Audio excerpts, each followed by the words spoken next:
আপনার কি একটু ফেসবুক পেজ আছে আর আপনি চাচ্ছেন যে ফেসবুক পেজটা ডিলিট করে দিতে, কিন্তু পারতেছেন না?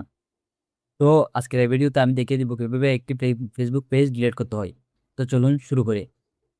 ফেসবুক পেজ ডিলিট করার জন্য প্রথমে চলে যাব আমরা ফেসবুকে যাওয়ার পর উপর দেখেন মেনু আইকন, মেনুতে ক্লিক করব। ক্লিক করার পর এখানে দেখেন অনেক পেজ আছে, যে আপনি যে পেজটা ডিলিট করতেছেন সেই পেজে ক্লিক করবেন।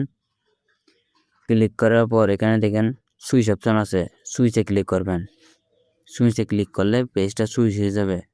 এখন আমরা আবার পেজের মেনুতে ক্লিক করব। থ্রি ডট মেনুতে ক্লিক করার পর এখানে নিচে দেখেন সেটিংস অপশন আছে, সেটিংয়ে ক্লিক করব। সেটিং অ্যান্ড প্রাইভেসিতে ক্লিক করার পর এখানে দেখেন আবার সেটিং আছে, আবার সেটিংয়ে ক্লিক করব। এখন দেখেন একটু নিচে চলে যাব, একদম নিচে যাওয়ার পর দেখেন অ্যাক্সেস অ্যান্ড কন্ট্রোল নামে একটা অপশন আছে, এখানে ক্লিক করব।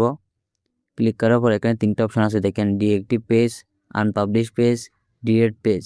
আপনার যেটা প্রয়োজন সেটাতে ক্লিক করবেন। যদি ডিএক্টিভ পেজে দেন ডিএক্টিভ হয়ে যাবে পেজটা, আর যদি আনপাবলিশ পেজে দেন তাহলে এই পেজটি আর পাবলিশ হবে না, মানুষের কাছে পৌঁছাবে না। আর যদি ডিলিট পেজে দেন তাহলে পেজটা ডিলিট হয়ে যাবে। আপনার যেটা প্রয়োজন সেটাতে ক্লিক করবেন। আমরা ডিলিট করবো, সেজন্য আমরা ডিলিটে ক্লিক করতেছি। এখন কন্টিনিউতে ক্লিক করব। ক্লিক করার পর এখানে কতগুলো অপশন আছে, এখানে আমরা পেজটি কী জন্য ডিলিট করতে চান যে কোনো একটা রিজন দিয়ে দিবেন। একটা রিজন দিয়ে দিচ্ছি আমি। তারপর আবার কন্টিনিউতে ক্লিক করবেন। ক্লিক করার পর আবার কন্টিনিউ। আপনার যদি ডাটাগুলো প্রয়োজন হয় অথবা ভিডিওগুলো প্রয়োজন হয় তাহলে ভিডিওগুলো ডাউনলোড করে নেবেন। নিচে ভিডিও ডাউনলোডের অপশন আছে।